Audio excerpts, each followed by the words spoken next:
Today is Chuck Wilbur of Onondaga Community College. What's your exact title now?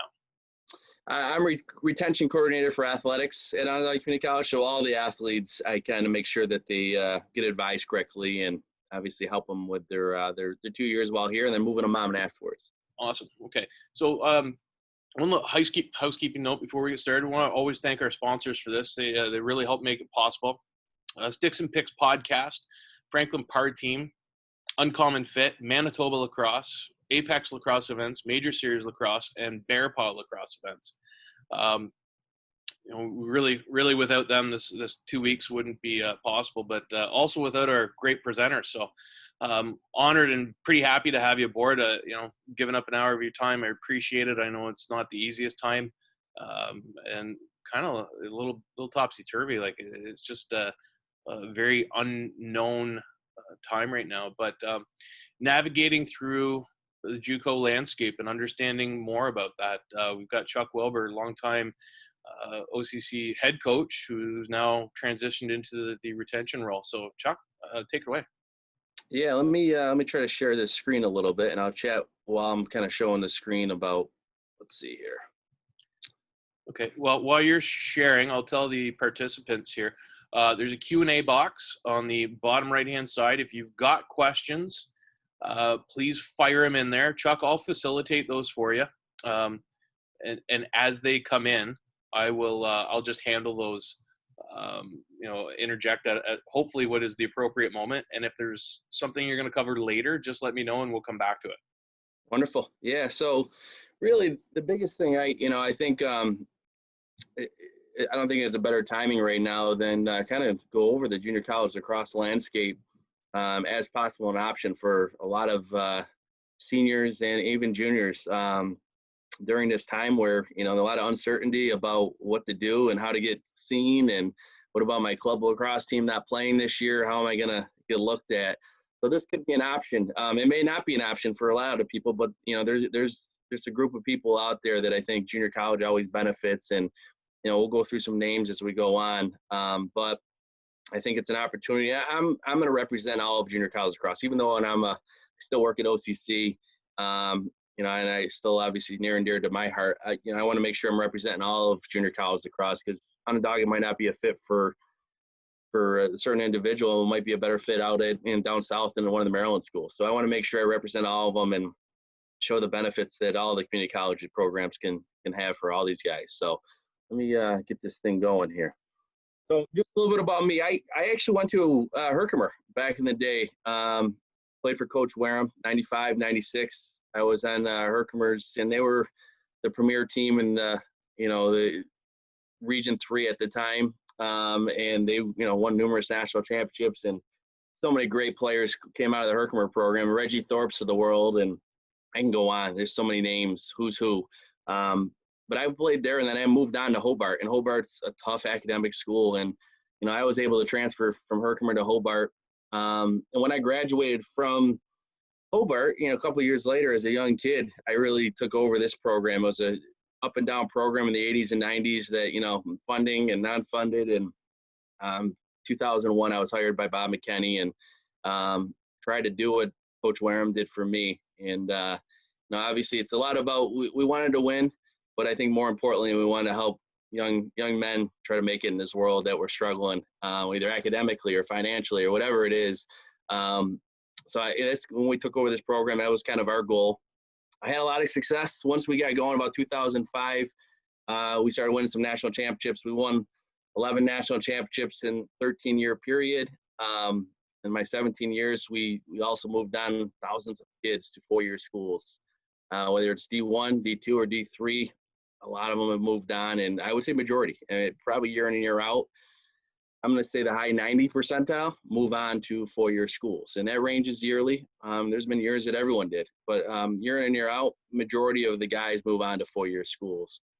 And today, like we mentioned earlier, I work with retention coordinator for all the athletes. So now not only am I working with lacrosse guys, but I'm working with all the student body that are athletes.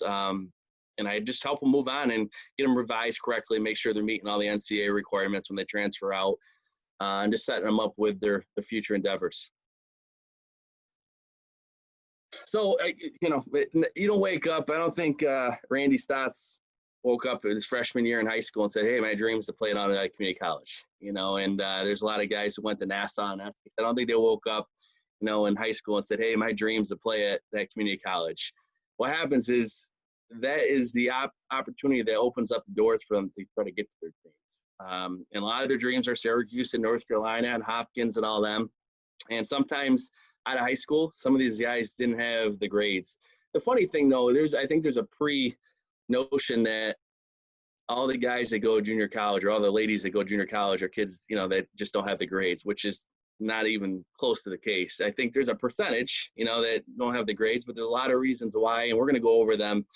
But I think you always look at junior college as kids that didn't have the grades academically, so they had to go there, and that's far from the truth. But like I said, I don't think it's anyone's dream to ever wake up and say, "Hey, I'm going to go to Onondaga Community College." It's that's not their dream. But I think what happens is those junior colleges become the door that hopefully opens up that dream for them. And as it says right there, junior college, I think, is one of the most undervalued yet valuable you can begin your education.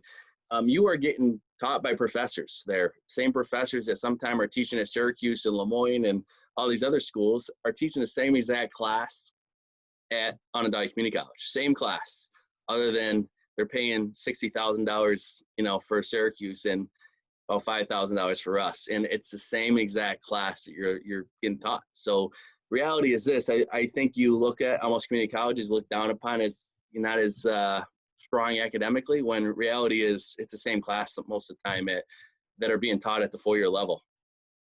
Like I said, this isn't to rule out junior college as being an option for everybody, but it might be an option for some. So some of the reasons we kind of mentioned earlier is why some of the guys and ladies go to junior college ranks. Just to name a few. First, career exploration. Some of these kids wake up and they're like, "What the heck do I want to be when I grow up?" And when I was 16, 17, I had no idea what I want to do when I grow up.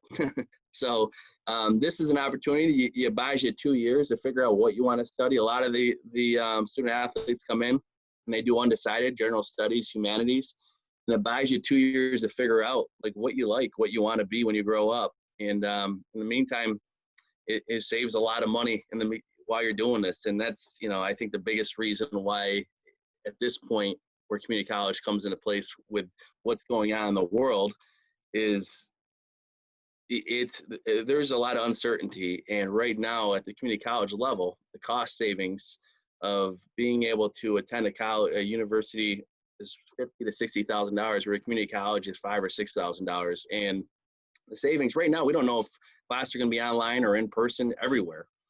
So in reality, I think this is where the cost savings come in play at this point. You might not be able to experience that, that on-campus life that you're looking for. The other part, gain exposure. We have a lot of kids that took off their senior year in high school, and sometimes it's too late. They got good. They grew. Maybe they grew 3 inches. Maybe they got a little stronger their senior year and took off. By that time, is that money still there at the Division I school that wants you, or the Division II school that wants you?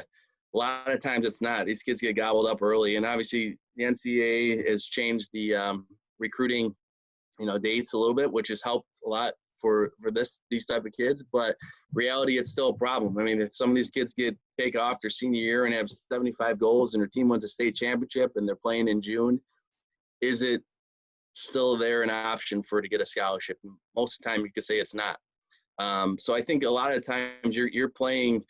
You're going to gain exposure playing on a pretty high level of lacrosse, where you're playing with a lot of other Division I, Division II, talents, and these kids are getting exposed at the highest level to be able to see if they can play at the next level.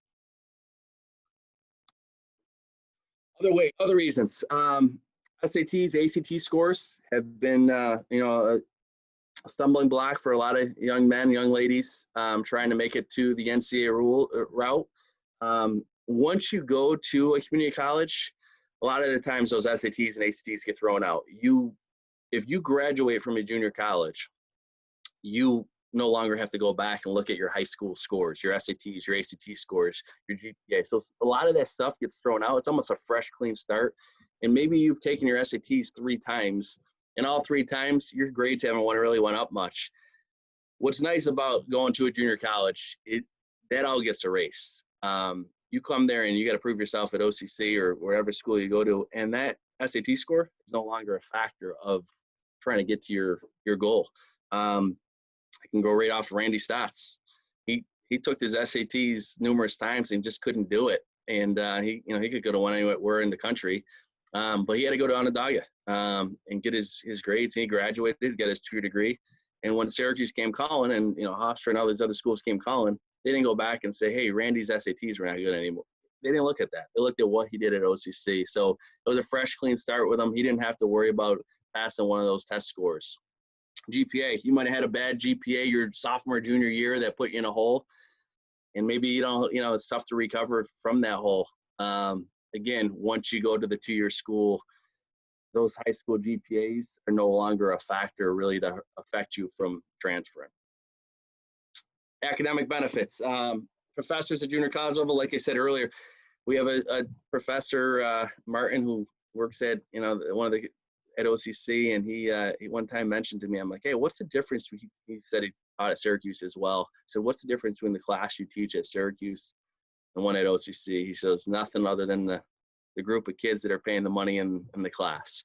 So like he says, there really isn't a difference between a lot of the academics, a lot of the classes you're being taught from that community college to the 4-year school.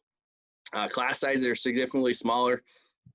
You go to Syracuse or you go to a big university, you're sometimes walking into a first year class and there's 100 kids, 200 kids in that class. And when you go to OCC, that first year class, you're looking at 20, 25 students in that class. And you know what? That professor knows who you are, which actually helps you because you develop a relationship with that professor to help support you. And one thing you're going to see at a lot of the community colleges, those professors are very supportive. They know why you're there. They know you're trying to achieve, greater opportunities in life. And I think they're there to help support you most of the time. And there's so much support services at these community colleges, whether you have a learning disability or you have myself or other people like us who are helping you get to that next level. There is so much support at these schools that it really makes your life easier to try to maintain or obtain your goals at the next level. How we doing out there? Good? I'm going to move on to the next slide. So attending financial benefits, attending a junior college, you could save easily up to $10,000. We're looking, if you're going to attend Onondaga Community College, tuition's about a little over $5,000 a year, roughly in there. If you're living on campus, obviously you're going to add money, but you're looking at, if you're living on campus, attending a community college, somewhere between $5,000 to $6,000 to $12,000 to $13,000. So $6,000 to $13,000 range for most community college. Again, depending if you're living on campus, living off campus. As we all know, 4-year school, it's going to be $40,000, $50,000. Now, if you're getting scholarship money, that's going to cut obviously the money in half. But let's be realistic. There's not a lot of Division I, Division II lacrosse players are getting full rides. Most of them are paying some kind of tuition or housing fee or whatever, and you're still having to pay money, whether it's $20,000 or $30,000, and you get a nice little chunk taken out. It probably happens, but you're still paying a lot of money. So again, you save a ton of money. Your 2 years, spending 2 years here compared to saying 2 years at Johns Hopkins, you're probably saving yourself $80,000, in those 2 years, and you're still getting your first 2 years out of the way. The myth has not changed since the early 90s to now, that full rides, as much as they do exist, they don't exist in the numbers people think they do. And I don't think that myth has ever really changed. Yeah, it's not football. It's not Division I basketball. We're huge money-making sports where, each guy is probably on a full ride.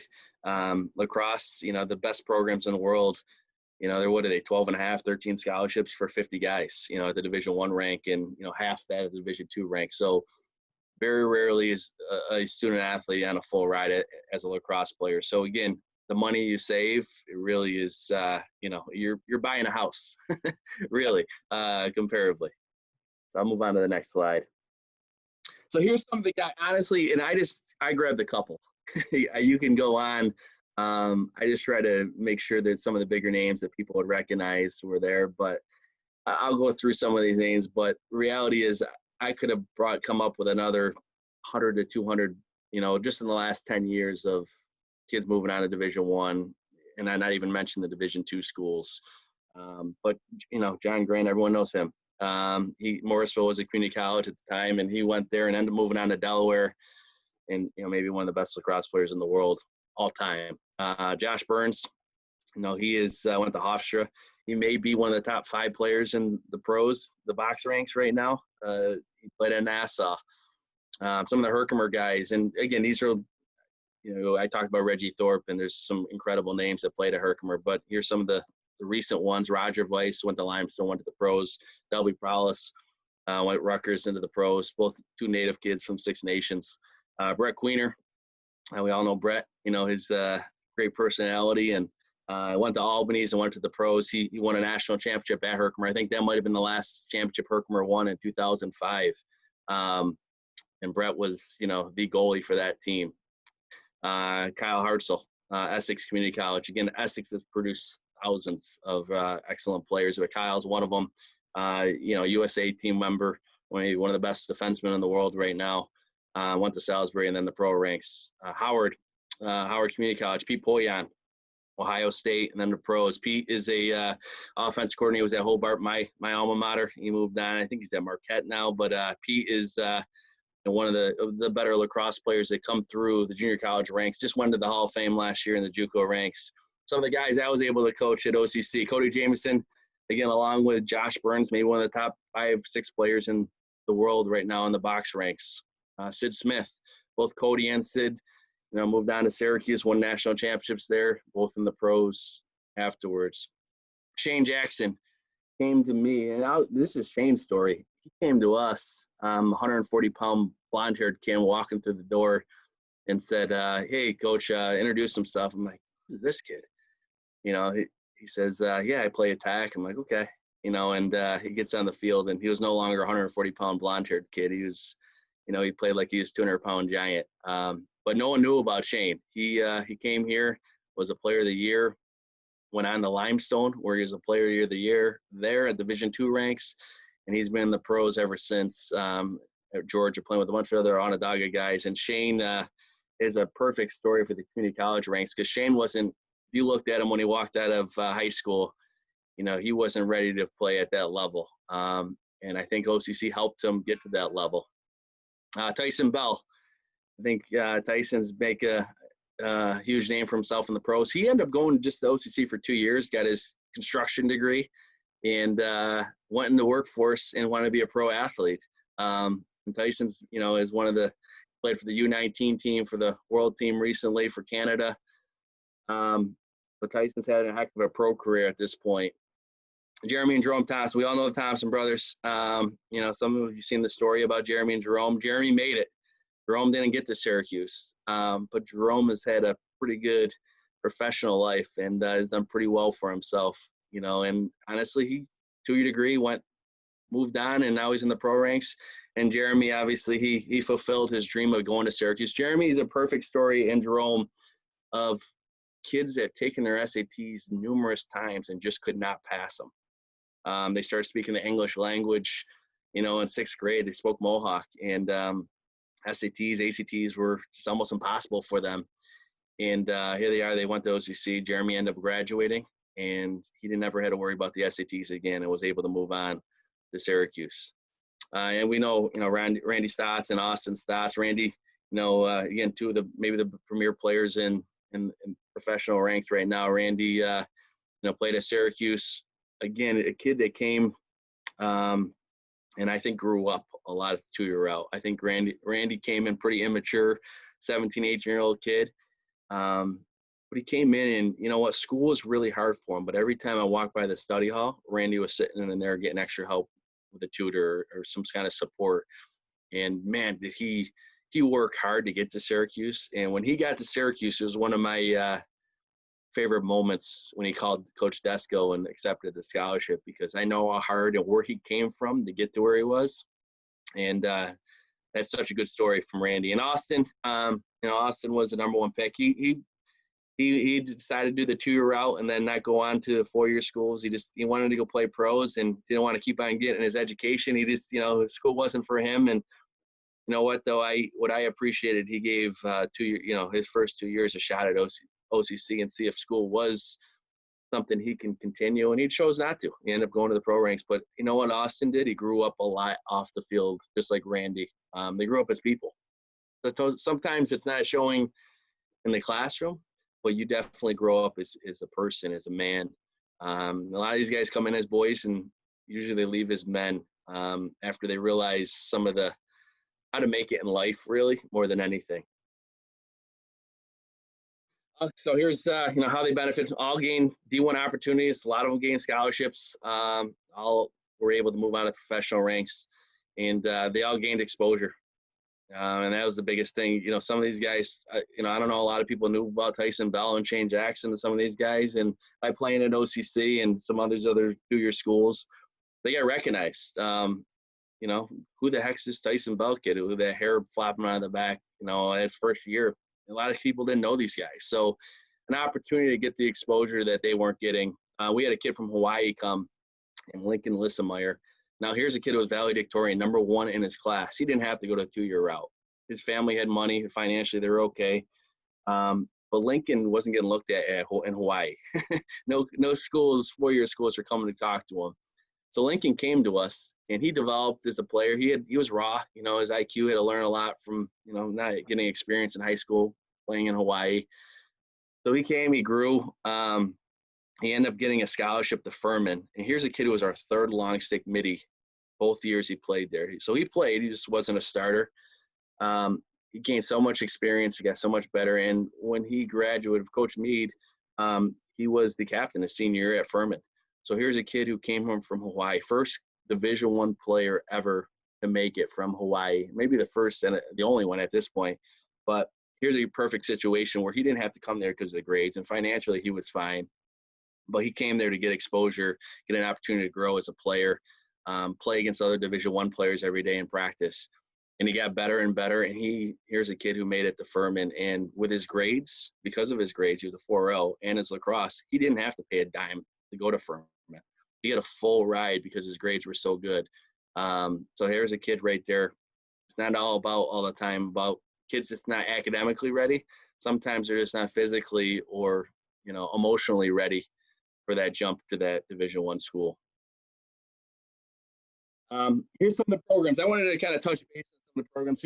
Here's us. A lot of people know about Onondaga. There's a picture of Jeremy and Jerome Thompson from the Inside Lacrosse in 07 as the number 1 recruits in the country. So we've, had 12 of the last 14 national championships, hundreds of Division I, Division II, Division III players moving on. We are located about 5 miles from Syracuse, a few miles from Lemoyne College. So we're in a pretty good area of lacrosse. Cortland and Cornell are down the road, about 3 hours from Canada. Most of the students, athletes, are going to be liberal arts majors, general studies, humanities, because they're unsure. But we have, almost 40 different majors, business, criminal justice, education majors, so on and so forth. We have also, not a lot of 2-year schools have dorms. We do have dorms on campus. Let me show some of the other schools that are out there. There is almost 40 different 2-year schools. I think it's 35 2-year schools. I want to just pick out some of the ones that have been in the top, 5-6 schools over the last few years. Nassau, one of the premier programs. They've been our rival for years. Last in the 2000s, they were the dominant program in the 70s and 80s. They won 20-something national championships. And man, if you want to do a who's who of lacrosse, look at their alumni. And there's so many incredible coaches currently that came from Nassau Community College. So Nassau, right in Long Island. Tennessee Community College in Buffalo. Coach Hoover does a great job out there. They actually, 2016, that was one of the ones we lost in our 13-year run. They beat us on our own field in 2016. They had a great team, and Coach Hoover and his son Derek do a great job out there.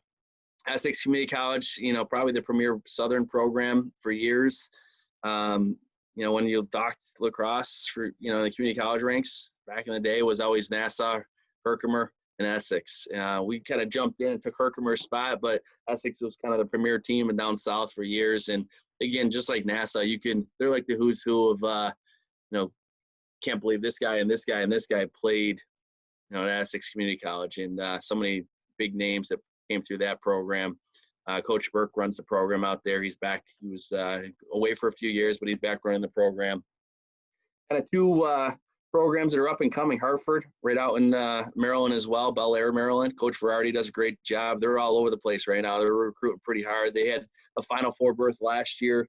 OCC beat them 16-13 in the semis, and they're, I think, a team that's knocking on the door of being one of the big powerhouses for years to come. And Howard Community College, Eric Faust, he's another one, just like Hartford. They're both programs that I think they're not going away anytime soon. They're going to be programs that are going to be right there, and not just winning, but moving kids on. I think if you look at all these schools and you look at all the community college schools, every single one of these coaches, I think they do it because they want to make a difference in a lot of young men's lives, and they want to help get them to the next level. And they want to win on the field because winning helps everything. But I think if you ask every one of these coaches, the number one reason why they're doing coaching at the community college ranks is to help young men make it, really. And I think each one of these guys are going to do a great job of helping your son or your daughter, whoever, in the women's programs, help move on. I think that's what you're going to see at the 2-year route. Chuck, question just kind of popped in here. Yeah. Oh, good timing. Good timing for it, too. Yeah. Do you see a pattern, like the biggest high school feeder program from upstate New York? High school feeder programs to us, is that what you're talking about? I believe so, yeah. Yeah, and we've had feeder programs from all over. I don't think there's one specific. Obviously, we all know the West Tennessees of the world, but there's so many great programs that we've, have players come from. And honestly, we have Canada and Six Nations and a lot of the Native Americans who've gone through our program. Have been a huge feeder program for us to help, help our program and well as helping them move on. But I don't think there's one specific school because we've had, kids from all over come here. We're literally a mile down the road from West Tennessee High School, so it's always we always got a few Jenny guys. And actually, Coach Micchio, who's our current coach who played at OCC, is a West Jenny grad, along with Dylan Donahue, who's our offensive coordinator, who's a West Jenny grad, and both, Dylan went to Syracuse University as well, and we all know who Dylan is. But those guys are West Tennessee grads, so I always got to give a shout out to for their sake, West Tennessee program. Sure. So question for actually this attendees from Western Canada, but his player doesn't have a lot of experience playing field lacrosse. So he's been primarily box lacrosse. Would you suggest, or how would you say the transition for a complete box player would be into the field program? Yeah, you look at Randy, very little field experience. Austin, man, when Cody came to us and Sid, they never played field in their life. And they did pretty well. So I think you're seeing more and more Canadians starting to play more field, which, 10 years ago wasn't the case. But the transition, most of the time they have to play attack, because they got such good hands and they finish in tight. Playing the field game, run up and down the field, they're not used to playing the midfield position. But you're starting to see more and more Canadians being able to do that. But reality is the better Canadians you see at the junior college program, but all levels, I think most of the time you're seeing them play the attack position because their hands are so good and they're so good in tight places. Yeah, for sure. I was just trying to think of a couple Canadian midfielders if we. Yeah, well, there's obviously a couple that you can't. Paul Gay and Gary Gate are pretty good midfielders that were Canadians, and there's several others that have followed them. But you see more times than not, coaches like having them right next to the net because they're going to catch everything thrown to you. They're going to pick up every loosie. And they're usually when the ball's in their stick, they're going to finish. So I think more times than not, you see them move the attack position. Although you're starting to see more defensemen too come out of the ranks. Tyson Bell is a perfect example. When you get a Canadian too, they can get up and down the field with their stick skills. Jerry Stotts, who played for me in 2018, moved on to Syracuse University, Six Nation kid.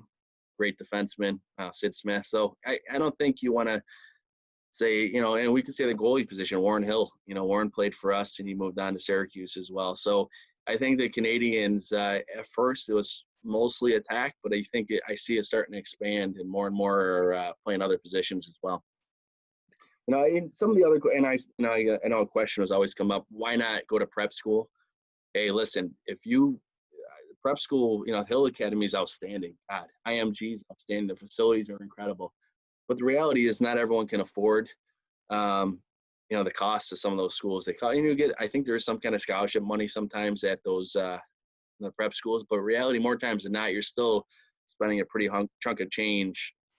And a lot of times they still have to take those SATs and ACT scores and things like that to qualify still. So, and I've seen, Tohoka Nanticoke, he's a kid that almost came to OCC, but he ended up going to IMG and he ended up passing everything. So it ended up working out for him. But, I think more and more it's all about the financial situation. If you can afford, some of those schools are $40,000, $50,000 a year, those prep schools, and you want to give it a shot, then, great. I think it's, that's an option for you, but it's not, I don't think everyone can afford that option, as well as, I think a lot of these guys are like, okay, I don't know if I want to keep on trying to hit the SATs and ACTs. Can I keep on passing? Can I sometime pass that score? And, sometimes that's a costly, if you don't pass it, it's a lot of money that you're spending to, to try to make it work. So a couple other ones I had emailed into me before from people that are going to have to watch the replay. So one of them was that the expansion of junior college lacrosse into the Midwest has sprouted a few programs. Is there anything we should be asking these coaches prior to, because they're relatively new? Yeah, it takes a bit. Like, I think it's always hard starting a program with a 2-year route because financials, administration, how much money they put into the program, and it takes a little bit to get going at the 2-year route. So it really comes down to the funding from the college, and are they willing to put the money to have success, to have a coach there that's going to help these young men move on. So I think you got to be sold by the coach first. I think if you have a good coach, it's going to help you, even if they're a 4-12 team. Obviously the better, the Final Four teams, the BOP programs are going to get recruited, obviously, just in general more. That's just it, just like high school. The better high school programs are going to get recruited a little bit more. And that's the same with junior college ranks. But if you have a coach, I think it really comes down to the coach. If you have a coach that's passionate, they're going to work hard for your young man to help get him to the next level, then I think you got to be sold on the coach, really. And then obviously the facilities and the school and, the backing they're going to have. The next question was from a European U19 coach. He's been looking at options for some of his more talented players, and he's come across a lot of institutions that have international student fees versus, I think he meant in-state fees or domestic fees. Right. And he wondered if that exists in the junior college landscape as well. And, I being Canadian, we didn't really experience that because a lot of disclosures on websites says not applicable to Canadians and Mexicans just because of free trade agreements and whatnot. Yeah, so I think this is what you're asking. We do have you have to show so much money. Most schools at the community college ranks, I'm not sure at the 4-year rule, but you have to show that you can afford to send your young man here and not be, scrapping food just to make it. So you got to show a certain amount of money in your bank account from immigration. For international students, for us at least, and I'm not sure how many other schools. So you just got to show there's money, and you can use, family and, different things. It doesn't have to be your own, the father's bank account. It could be, there has to be money shown that you can help support your young man that you're sending to, the States to go to college. So it's more than that, showing that there is obviously the cost. There's usually for most 2-year schools, so say Onondaga County Community College, the county cost is about $5,000. For out of state or out of country, it's double tuition. So they always make in-county residents cheaper. Right. That's what community colleges are for. They make in-county residents cheaper. But usually the out of state or out of country are going to be double the tuition. So we are, for instance, $5,000 roughly, let's say, for in-county tuition. for out of state or out of country, it's double. And that's what across the board most community colleges have.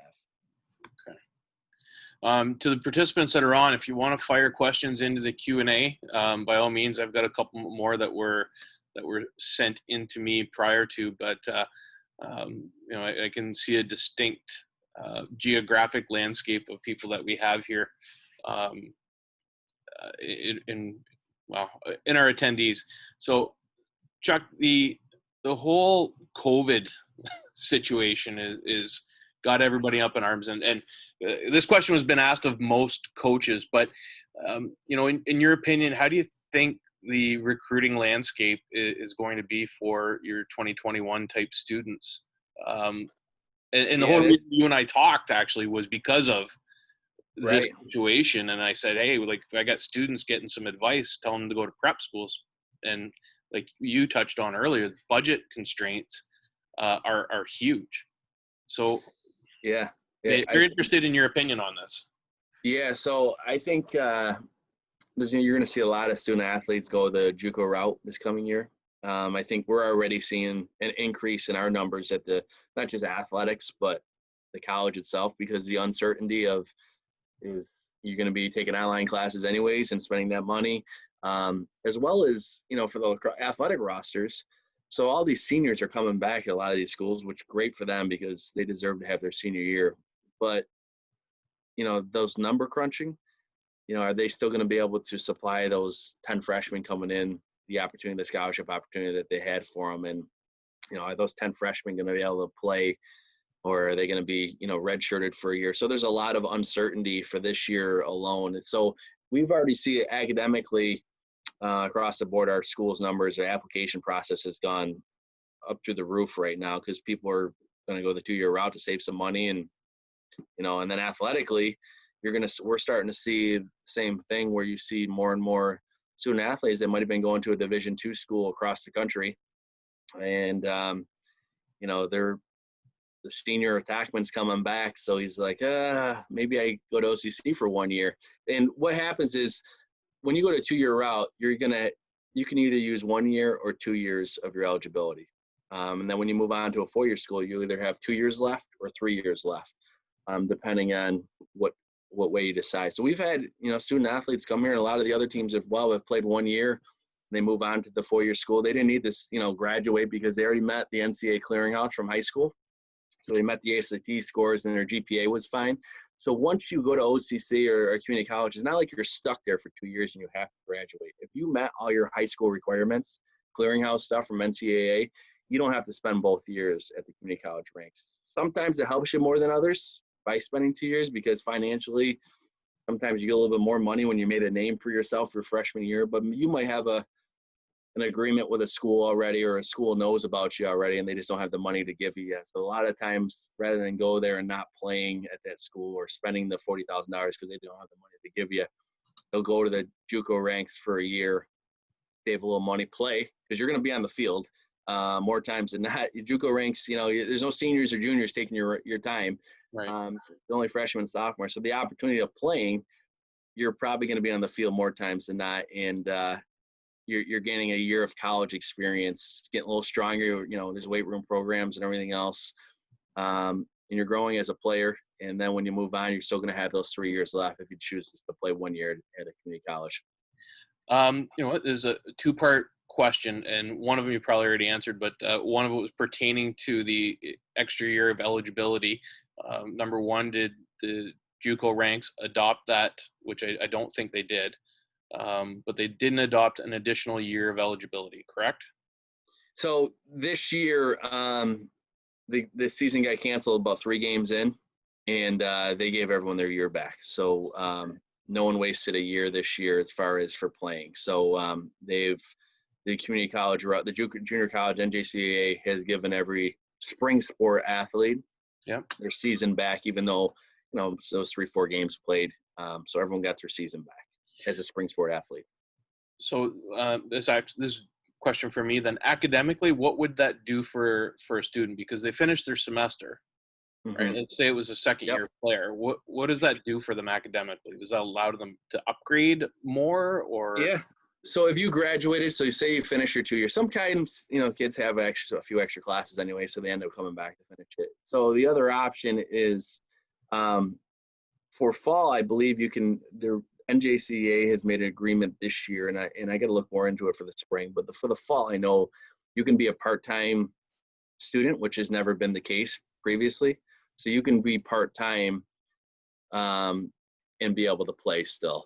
Spring sports, we'll see what they do with that, but you can be a part-time student, or a lot of the student athletes might decide, hey, I want to set, a minor, and so they got their degree in humanities and they start working towards their, some of their education courses or their American Sign Language course or whatever, business course they want to decide they're going to move on to. So some of these student athletes that say they just didn't get an opportunity, a scholarship opportunity, or they wanted to finish their second year with their junior college team, they'll come back and they could start a second degree that might help them at the 4-year school they attend. Yeah. And so another question that, again, had been floated in, what's the average roster size look like across the landscape? Yeah, so the bigger teams, the more popular teams like Onondaga, we were in the 40 range a lot. Nassau, same thing, 40 range. I think more teams are probably more in the high 20s, low 30s. There's a few teams that are, the up and coming programs or the smaller programs might have, the lower 20s, high teens. It ranges really. Community college it ranges from 1 through 35 teams. It ranges. You could have 45 guys on a roster. You might have 20 on the roster, and it ranges from, every program. And again, the better programs are going to have more kids because there's a reason why they're coming there. They're trying to get that opportunity that, every other kid that went there has got previously. Awesome. Chuck, you know what? I think we can safely wrap this up. We'll give it maybe 30 seconds. If you've got a further question, pump it in the Q&A, or we'll be ending this pretty shortly. But I wanted to thank you for your time and expertise in this. There's so many questions that are kind of floating around out there, and to be able to get this out there from someone such as yourselves that's been through the ranks, push players on, help them, like you said, kind of succeed in life rather than just on the field. I'm glad we can do both, but at the same time, it's such a necessary function of a coach to make sure that the long-term implications of that person, succeeding in business, succeeding at their job, or a guy like Tyson Bell who leaves early and enters the workforce so he can play professionally, and Austin Stotts, they seem to be doing quite well. So yeah, wanted to thank you for your time. I don't see any Q&As pop in, so we're going to end it on that note. But thanks for being part of the Global Lacrosse Summit. I'm glad we could connect, and I'm sure we'll actually talk a little sooner than later. Yeah, Brett. Hey, man, I appreciate all the support you're giving the junior college ranks, and I think it's a goal, something that a lot of people don't know about, and just to be out here to be able to speak on behalf of a lot of the junior college programs, it means a lot to us, and so we appreciate your support, and I hope everyone stays safe. All right. You take care. Enjoy your day. All right. Sounds good. We'll talk to you. All right. See you.